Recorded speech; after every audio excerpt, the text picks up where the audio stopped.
Olá, vamos para a aula 7 que vai falar sobre SQL, Structured Query Language. SQL é uma linguagem bem simples, ela foi feita com o objetivo de permitir que usuários fizessem suas queries em banco de dados para obter determinada informação das tabelas existentes. Então ela tem uma linguagem fácil que nós vamos aprender aqui. Depois, quando você vai fazer programas, aí a coisa complica um pouco, porque são queries simplesmente complexas. A gente vai trabalhar com SQL Yog para fazer os exercícios, né, de leitura, de criação de tabelas, mas você pode usar também o MySQL Workbench, que é bem semelhante, né? Vamos lá, a gente tem ainda na Associação Brasileira de Consultas, que é uma empresa dentro do nosso banco, que tem lá uma série muito grande de queries, porque no RPPlex o usuário, ou através da ajuda de um suporte, pode criar suas próprias queries e com isso obter qualquer consulta que evidentemente use dados inseridos nas nossas tabelas. Bom, eu vou explicar esse slide aqui, que eu acho que ele explica essa questão que é a mais importante no SQL, que fala de integridade referencial. O que é esse termo? Esse termo ele significa que as tabelas no SQL se relacionam entre si, de modo que cada tabela contém apenas os seus dados e nenhum dado é repetido. Então, por exemplo, vamos pegar aqui o caso que eu tenho uma nota fiscal. Vamos imaginar que você está no seu escritório e que você está com a sua mesa querendo analisar dados, por exemplo, de uma nota fiscal. E numa nota fiscal, você tem dados do cliente, do vendedor, do produto, se tiver uma OS envolvida, e aí você precisa de todos os dados. Mas na nota, você tem, no registro da nota fiscal, que está lá no banco, você tem apenas os dados que são exclusivamente da nota, né? Quantidade, preço total do produto, né? Aquilo, as alíquotas, mas você não tem dados que podem estar armazenados em outras tabelas. Então imagine que você chega lá e pede para a tua secretária, me entrega a nota fiscal número tal. Ela vai trazer aquela nota. Essa nota também ela deve estar no ID, ela tem um número exclusivo no banco que está armazenando aquela nota. Só que ela envolve vários registros. É como se ela envolvesse em vários arquivos, vários armários que você tem na sua sala. Então, tem lá a nota, e na nota mesmo não está o nome do cliente, só tem o ID daquele cliente na tabela de cliente. Então, imagine que você olha lá, a nota está lá, aí no campo cliente, ID número 512. Aí você vai pedir para a tua secretária, vai lá naquele armário que estão os cadastros de clientes e me pegue a ficha número 512. Ela vai lá e vai pegar essa ficha e vai levar para sua mesa. E aí você vai ter o nome, o endereço, o vendedor, todos os dados daquele cliente. Se o vendedor daquele cliente, mas pode ser que seja um outro vendedor que atendeu aquela nota. E aí você vai pedir, vai lá no arquivo de vendedores e me traga a ficha desse vendedor que está aqui o ID dele. E aí ela vem com o nome, a comissão, o e-mail daquele vendedor. E da mesma coisa com os produtos. Olha, tem aqui vários produtos, eu tenho aqui vários IDs de produtos que constam dessa nota. Então ela vai no armário de produto, pega lá o produto número 1, que tem a descrição, a unidade de medida, o tipo, o saldo daquele produto que está lá, armazenado. E assim com os vários produtos que formam aquela nota e até montando um array de produtos em cima da sua mesa. Com a ordem de serviço a mesma coisa, né? Então, cada um desses registros, você tem nele a chave primária, assim como na nota fiscal, né? O cabeçalho da nota fiscal, que normalmente é o que comanda, porque você tem um registro para o cabeçalho e vários registros para os itens, né? Então você tem lá a chave primária, é o ID dele, o próprio registro. É uma chave que vai crescendo a cada novo registro. Se você deletar um registro, ele não reaproveita aquele ID. e vai crescendo indefinidamente e tem todo um método de acesso super rápido, né? Binário que vai pegando pelo meio, depois meio do meio, até chegar naquele registro. E você tem a chave estrangeira. O que é a chave estrangeira? É exatamente os IDs que eu tenho na nota, referente ao cliente, ao produto, ao vendedor. Então, por exemplo, lá na nota tem SF2, né, o SD2, um dos dois, depende se é cabeçalho ou item, e underline ID SA1, que é exatamente o ID do cliente, SB1, que é o ID do produto. E nós vamos ver daqui a pouco mais detalhes dessas várias tabelas que nós temos. Então, não, esse referenciamento, esse relacionamento entre as tabelas do SQL é que fazem dele um método de armazenamento de dados muito eficiente, muito usado, né? Você tem o SQL da Microsoft, você tem o Oracle, você tem o da IBM, nós usamos o MySQL, que é um produto da Microsoft. Ele era software livre, mas hoje ele pertence a Oracle, mas ainda tem uma versão gratuita. E tem outras características no banco. O banco ele deve obedecer formas normais, né, que são regras estabelecidas. Primeiro, você tem uma relação nessa questão que eu falei de 1 para 1. Por exemplo, o cliente com o município onde ele está, ou o orçamento com a US. Então, nesse caso, você tem o ID no pai. Por exemplo, eu tenho o cliente, nesse caso ele é pai. É o cliente. Em que município esse cliente está? Tem lá um ID do município, tem uma tabela de municípios que dá o nome do município e as características daquele município. Então, o ID fica na tabela de cliente. Porque esse detalhe, aonde ficam os IDs, é que é um detalhe. Olha só, você tem 1 para N. Por exemplo, cliente com nota fiscal. Então, onde é que fica, nesse caso, o ID? Fica na nota fiscal, porque aquela nota fiscal é de um único cliente. Então, a gente fala, fica no ID, cliente, nota fiscal. Onde é que fica? Na nota fiscal. Então, eu tenho uma nota, lá eu tenho o ID do cliente. Como se fosse um filho, você tem o seu pai, então você tem o ID do seu pai. Agora, você pode ter mais irmãos. Cada irmão seu, que são as outras notas, vai ter o ID do pai de cada um deles. E aí é que vem um casinho um pouco mais complexo. Você pode ter, por exemplo, o SF2 é o cabeçalho da nota. O SD2 é o item da nota. Bom, eu não consigo colocar no SF2 todos os IDs dos itens, porque tem 10 itens, 50 itens. Então, eu teria aqui, por exemplo, aqui eu tenho um exemplo de um registro. Eu tenho aqui os IDs. Eu teria que ter um monte de ID de cada um dos itens da nota. Isso 10, 20, 30. E não é elegante eu ter no mesmo registro campos repetidos, além de não saber quantos IDs eu teria naquele cabeçalho de nota.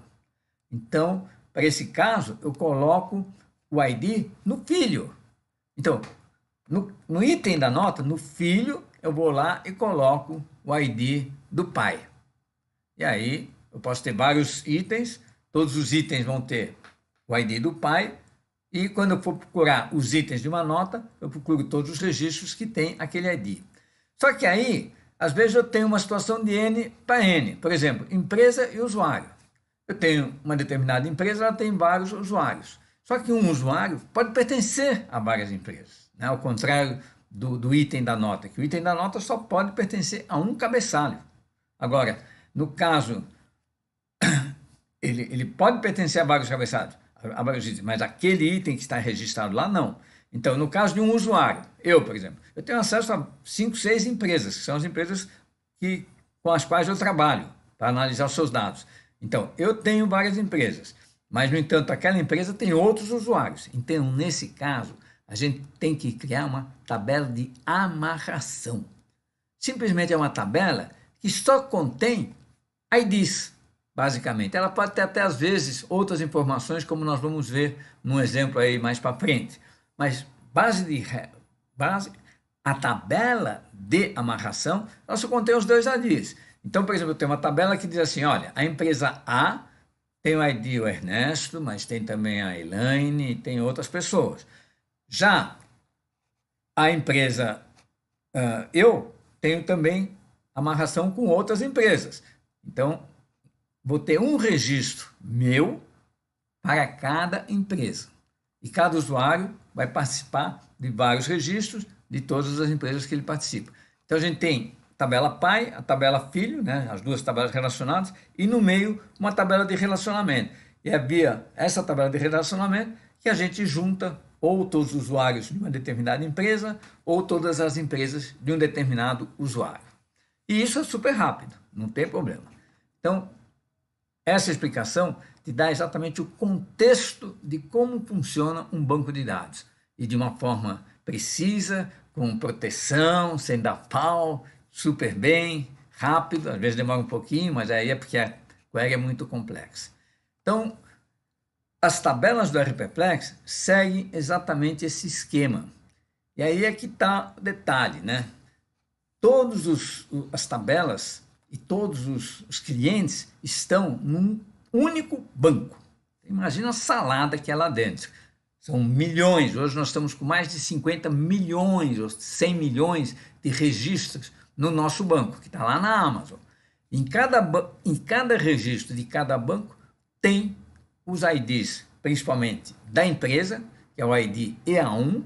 Então ali, ó, aquela empresa lá que aquele registro lá é daquela empresa. E nunca se misturam, porque em toda query que a gente faz, a gente pega o ID da empresa. E aí você tem os vários cadastros. Por exemplo, o cadastro SA1 é o cadastro de cliente, o SB1, SB2 é o de produtos e variantes. Né? Vamos dar uma olhadinha no manual. Você tem na página 45 do manual, você tem um capítulo que só fala das tabelas. Esse capítulo está na página 45 do manual de RPFlex, New. Peguei aqui a versão New. Aí ele dá uma explicação mais detalhada aqui e vai falando, tem até esse desenho que eu acabei de mostrar, e fala das principais tabelas. Então, a tabela mais importante, é difícil dizer qual é, mas enfim. A EA1, por exemplo, é a tabela de empresas. Então, lá tem o ID da empresa e o nome dela, endereço, tem todos aqueles dados que você preenche quando implanta o sistema. Tabela EA2 são os usuários, quer dizer, são as pessoas que podem usar o sistema dentro de cada empresa. Como eu falei, tem aí várias empresas, então tem uma tabela de amarração entre esses dois, que é exatamente a EA3. Né? Depois tem o MN1, que é o menu, é uma tabela também, está lá amarrada, tal. Tem o MN2, que é o perfil dos usuários. MN3, amarração entre o perfil e as opções do menu, para exatamente fazer permissões de acesso. O SX6, uma tabela importantíssima, que é a tabela de parâmetros. Né? E aí vem uma lista. Nessa lista a gente tem todas as tabelas, classificadas mais ou menos por aplicação. E aí, você vai ter que aos poucos ir aprendendo essas tabelas, é um trabalho grande e você como programador vai ter que saber principalmente o relacionamento dessas tabelas. Então, por exemplo, aqui está a família dos produtos. Então, cada produto ele envolve de alguma forma todas essas tabelas, né? Desde o saldo das variantes, o estoque por armazém, as variantes de cada produto, atributos da loja virtual, amarração com SBE, tabela de preços, que também cada produto pode ter vários preços. Depois a gente tem os SCs, por exemplo, que são carteiras, pedido de compra, ordem de produção, estrutura do produto, SG1, as tabelas relacionadas ao cliente. Então tem lá o perfil do cliente, o SA1, que é a mais importante, é o cadastro de cliente e fornecedor, né? Assim como o SB1 é o cadastro de produto e serviço. O SAC, que é cliente, perfil e item. SAR, relacionamento de parentes de cada cliente. Vai indo lá. Aí depois tem pedido de compra, ordem de produção, nota fiscal. Olha, essas são importantíssimas também. SF1, cabeçalho da nota de compra. SD1, item da nota de compra. SF2 e SD2, relativos à nota de venda. SD3 é a tabela de requisições, de movimentações internas, requisição e produção e devolução de uma requisição. Aí vai. Vocês vão estudar essa tabela, analisando aqui, cada programa novo que você vai fazer, é que você vai ver quais são as tabelas envolvidas naquele programa. Olha aqui, tem uma pancada de tabelas, tá? Bom, visto isso, vamos voltar lá para o PowerPoint e vamos ver aqui mais algumas questões. Cabeçalho detalhe, orçamento, SC5 e SC6, SF1, SD1 compra, SF2, D2 venda e movimento interno SD3. Categoria e subcategoria, SBA, perfil e opção, SAA. Aí temos uma categoria também meio complexa, que é assim, um título a receber, ele é SE2, e um título a pagar é um SE1. Mas eles têm vários pais, quer dizer, o pai de um título pode ser um SE12, quer dizer, um SF2, SF1 ou SF2, que é ou a nota da nota de compra ou a nota de venda, para uma nota de venda. O IE1, que é um investimento ou um empréstimo, que também gera um título a pagar ou a receber. O SE3, que é uma transferência de um banco para o outro. Então, a gente gera um título a pagar e um título a receber. Sai de um banco, entra no outro. O SE7, que são os pagamentos e recebimentos antecipados, que também geram um título, né? O cara pagou antecipado, ele vai lá e já gera um título baixado. E o SEA, que é quando você junta vários títulos numa fatura ou num cartão de crédito. E aí você tem o SEA, que é o cabeçalho, vamos dizer assim, de todas essas movimentações do cartão ou que foram colocadas juntamente numa fatura, né? Entre no SQL ou no Workbench, conecte-se ao seu banco e vamos criar uma tabela, tá? Então, quando você vai criar uma tabela, você simplesmente entra aqui, eu vou trabalhar com SQL.org, você está aqui no banco, tem aqui o Tables, você clica aqui, Create Table. E aí, quando você vai criar uma table, você vai exatamente criar aqui os campos que estão lá no MSQL e identificando cada um dos campos daquela tabela. Vamos pegar aqui, então, um exemplo. Vamos pegar, por exemplo, a tabela SD2. E quando a gente aperta aqui em Columns, na tabela, aliás, e Alter Table, então você enxerga, quando você altera uma tabela, que é muito comum você alterar, incluir mais um campo, excluir, mudar o tipo de um campo, você vem aqui e tem todos os campos na coluna Column Name, o Data Type. Então, nós vamos falar em Data Type quando tratarmos do metadados, e o MySQL tem os tipos de dados dela, que até nem são exatamente igual aos tipos de dados que tem, por exemplo, no SQL da Microsoft, ou no SQL lá da Oracle, ou da própria IBM, mas são semelhantes. E assim como não são também idênticos aos campos que nós criamos no metadados. No metadados vocês vão ver que a gente criou campos lá que não tem aqui. Aqui basicamente você tem esses campos. O campo int, que é um número inteiro, né, que não tem decimais. Por exemplo, todos os IDs são int, campos int. Decimal, que aí é um campo numérico com decimal, se indica aqui quantas decimais tem, por exemplo, 10,2. Então, são 10 inteiros e mais 2 decimais, ou o inteiro, o tamanho dele. Normalmente a gente põe tamanho 10 em tudo que é campo numérico. Aí você tem os campos que são caráter, então você pode chegar aqui, ó, e dizer assim, varchar. Então também é um campo bem usado, STUV, varchar. Normalmente no campo varchar, você pode colocar lá 256 o tamanho dele, porque ele só vai ocupar o tamanho necessário para conter, para armazenar os dados que você digitou.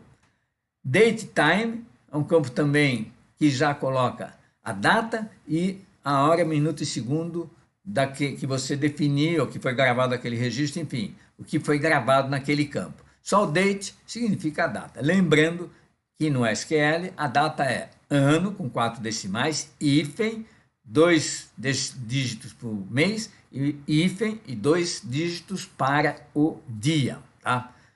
Por enquanto, vamos falar só nesses tipos. Int e decimal, varchar e date. Já é carga suficiente. Vamos voltar aqui para o PowerPoint. Então, crie uma tabela, SD2, coloque alguns campos, coloque os tipos. Bom, quais são as outras informações ainda que você vai colocar? Então, você vai colocar lá tamanho, comprimento, o valor default. Dificilmente a gente usa esse campo, mas em alguns casos você pode usar, mesmo porque depois no metadados a gente vai colocar com mais elegante. PK, Primary Key. Então, somente naquele campo que vai ser o ID daquela tabela, que normalmente é o nome dela, SD2, por exemplo, underline ID, você vai marcar esse PK aqui. Not null, campo que não pode ficar em branco. Também não se preocupe. Unassigned significa que ele não tem sinal. Ele não pode ser mais e menos. Ele sempre é um número positivo. Por exemplo, o ID é sempre positivo. Também não precisa marcar. Autoincremento é o único campo, é o Primary Key. Porque ela se autoincrementa sozinha. Não é você, programador, que vai definir qual vai ser o número do próximo registro que você está inserindo. É um número crescente automático criado pelo próprio banco. Zero fio, se preenche zero à esquerda, também não precisa se preocupar. Tal. E comentários. Comentários a gente normalmente coloca exatamente a descrição daquele campo. O que você, como programador, está criando um campo, o que é aquele campo lá? Coloca lá um comentário. Nós vamos ver também no metadados, porque os nossos campos todos, eles têm sempre os 3 primeiros dígitos, indicando qual é a tabela. Depois um hífen, e aí uma indicação de que tabela que é aquela. Por exemplo, SD2 desk, o nome do campo. Então, a tabela é SD2 underline e o nome do campo. Esse nome vem desde a época da SIGA, esse S, inclusive, é de SIGA, e o D significa movimentações de vendas, o C são as carteiras, o A são os clientes, o B são os produtos. Tem aí toda uma lógica, mas hoje em dia isso foi abandonado, porque hoje também não se tem apenas campos começando com a letra S, tem com todas as letras, como a gente viu lá no manual, tá? Voltando aqui ao PowerPoint, nós temos em toda a tabela, você vai gravar obrigatoriamente os seguintes campos. XXX, né, que é SD1, SD2, enfim, o nome da tabela, underline, o ID. Né? Não é que você vai gravar, vai ser gravado automaticamente, mas você vai criar. Quando você criar uma tabela, precisa ter esse campo, precisa ter o ID EA1, que é exatamente o número, onde vai ser armazenado o número da empresa. Nós temos só algumas tabelas que não têm ID EA1. São aquelas que são comuns para todos os clientes. País, tabela de estados, tabela de municípios, a tabela de CFLP. Porque tínhamos também a tabela de NSM, mas hoje não. Cada cliente tem a sua tabela. Aí nós temos 4 campos que é para a gente fazer uma certa rastreabilidade de quem digitou as informações. Então a gente tem o ID de quem incluiu, é o campo criador. Nós temos a data de inclusão, é DT_INC, e temos o alterador, quem foi o último que alterou, e a data em que foi feita a última alteração. Então, com isso, às vezes, a gente pega aí algum problema que deu no sistema. Pô, quem foi o último cara que alterou esse registro? A gente vai lá, tem acesso pelo SQL.org a esses campos e verifica quem foi a pessoa. E aí nós temos um campo aqui, são 2 campos que são meio polêmicos, mas eu vou falar o que eles significam. Nós temos o campo ativo e o campo status. O campo status foi criado para você deletar um registro. Então, ele tem 0 se o campo for deletado e 1 se o campo estiver ativo. Porque no SQL, você não consegue deletar um campo que tem dependentes. Por exemplo, eu tenho lá um cliente, e esse cliente tem um monte de notas. Nas notas, está inserido o número do cliente. Pô, não posso chegar lá e apagar o cliente, porque quando eu for ler aquela nota, como é que ele vai buscar o número do cliente? O cliente não existe. Isso o SQL impede que você faça. Ele dá que não pode deletar um cara que tenha registro. Então, se você quiser deletar aquele cliente, você antes teria que deletar todas as notas dele para depois deletar ele. Né? Coisa lógica. Imagina que você tem um arquivo de fichas não tem sentido você deletar a ficha de um cliente que tem nota. Amanhã, quando o cara for consultar aquela nota, dançou. Mas esse campo é o status. E aí tem até uma confusão entre o que é apagado e o que não é apagado. Depois nós temos ainda um campo ativo. O campo ativo foi criado para situações em que o usuário não quer, por enquanto, aquele produto que apareça na sua lista. Por exemplo, tem um produto lá, olha, esse produto aqui, por enquanto, nós não vamos vender porque ele está fora de linha, tal, vamos ver, mas não apaga ele.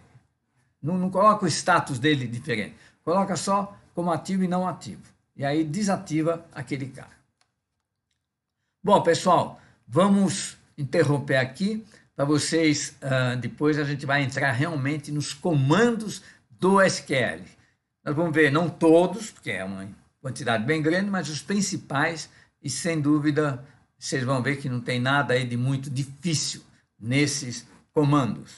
Vamos lá, pessoal?